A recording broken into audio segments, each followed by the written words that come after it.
s'il faudrait revenir encore à votre question, Maman Lise, que la société normalise l'infidélité. C'est l'infidélité qui normalise ou l'adultère, maman? L'adultère. L'adultère.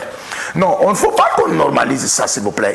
Pas plus tard qu'hier, j'ai reçu le message sur ma page Facebook. Il y a ma femme qui prêchait aux femmes, parce que chez nous, selon la saine doctrine, je parle de la saine doctrine, et je sais que ça suscite quelque chose là pour l'éternité. Selon la saine doctrine, une femme ne peut pas diriger une église, être pasteur. Selon la saine doctrine. Et je ferme la parenthèse. Alors, ma femme, la saine doctrine dit... En passant, vous nous y avez laissé, hein, vous nous avez laissé dans la parenthèse. Bon, si vous avez une question à ça... On est encore dedans. On est dedans. Posez votre question si vous voulez. Pourquoi Mais parce que la Bible n'a pas permis ça. Comment? Mais montrez-moi là où la Bible a permis à une femme d'être pasteur. Mais montrez-moi dans la Bible, dans, je sais pas, là où c'est écrit spécifiquement. Mais Paul a répété ça. C'est Paul qui a dit ou c'est Dieu qui a dit? Donc Paul, tout ce qu'il a dit là, c'était... Il dit, Paul dit ceci, ces choses que je vous dis, je les ai reçues par révélation de la part du Seigneur. Et même les apôtres tels que Pierre qui était avec Jésus, il reconnaît, il dit, notre frère Paul a reçu des révélations qui nous épatent nous tous. Attention maman, ceux qui commettent ce péché-là en disant que Paul a dit, et toutes les autres choses quand il a prêché, quand il dit que l'ouvrier mérite son salaire, là, les pasteurs vous acceptez. On ne dit pas qu'on ne dit pas que Paul... On va revenir sans te voir l'aise.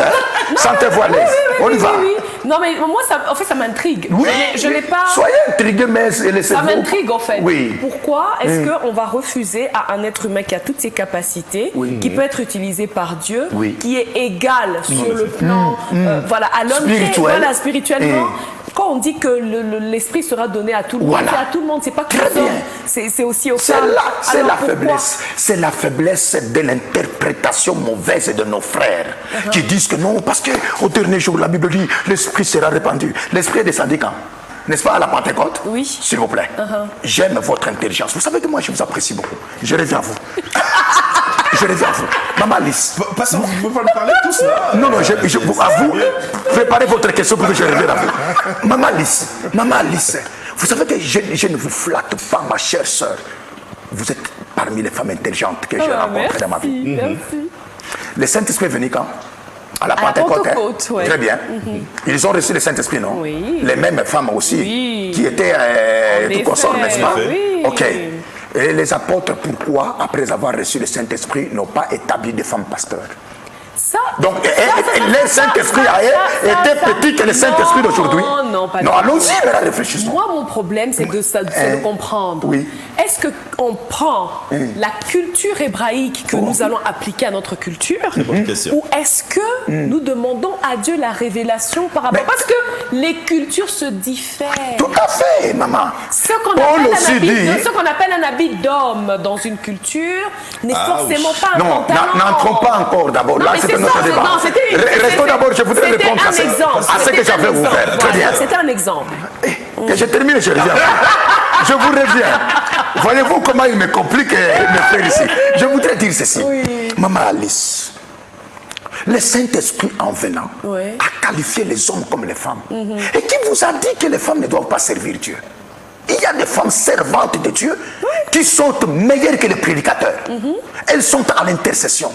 Elles les exercent, par exemple, les dons de prophétie dans l'église. Comme dans les actes des apôtres. Il y avait des prophétesses dans les églises qui servaient Dieu. Ce n'est pas mal parce que le Saint-Esprit est descendu. Mais le sacerdoce n'a jamais été donné à une femme du début de la Bible à la fin de la Bible.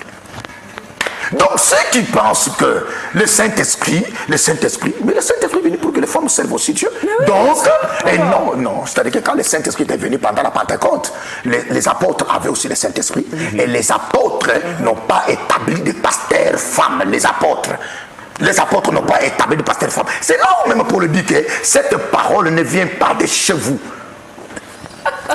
Alors, vous savez, je vous reviens.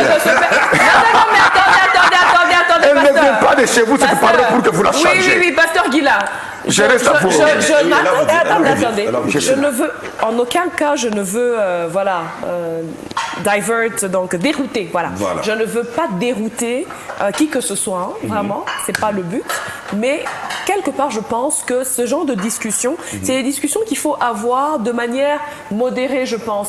Avec non seulement, c'est vrai, à la lumière des Écritures, mais aussi quand même en utilisant un tout petit peu cette jugeote-là pour se dire, est-ce que c'est un problème culturel ou est-ce que c'est un problème qui est vraiment culturel, vraiment doctrinal?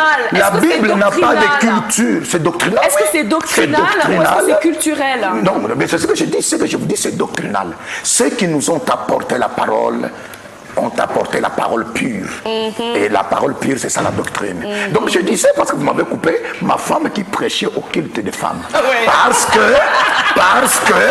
la Bible permet à la femme... On reprend là-bas. On reprend là-bas. Votre épouse qui prêchait à un culte des femmes. Qu'a-t-elle dit? Virgule. Très bien. Parce que la Bible dit dans Tite chapitre 2, verset 1 à 3, la Bible dit, dites, d'abord il commence, oh j'aime Paul, que Dieu bénisse ses frères si c'est possible. Il dit, que Dieu soit béni pour les révélations qu'il a données à son service. Il dit, toi, homme de Dieu, tu dois prêcher les choses qui sont conformes à la saine doctrine. Il dit à Tite, il dit que tu dois dire aux femmes âgées de s'occuper, d'enseigner les jeunes femmes de manière à leur apprendre comment s'occuper de leur maison. Voilà comment la femme est importante à l'église. C'est le seul endroit où la Bible permet à la femme de prêcher. Où? Dans les cultes des femmes. C'est ça l'endroit. Et toute église qui respecte la saine doctrine, aucune femme ne peut prêcher dans l'assemblée des saints, sauf dans les cultes des femmes. Et aucune personne ne donnera un verset où les apôtres qui nous ont amené la parole, qui ont reçu le même Saint-Esprit que nous, ont établi les femmes pasteurs de prêcher. Il n'y en a pas. Le jour du Seigneur, plusieurs diront, nous avons prêché à ton nom, Jésus dit que je ne vous ai jamais connu. Il y aura des prédégressements dedans. Alors, pasteur, vous êtes...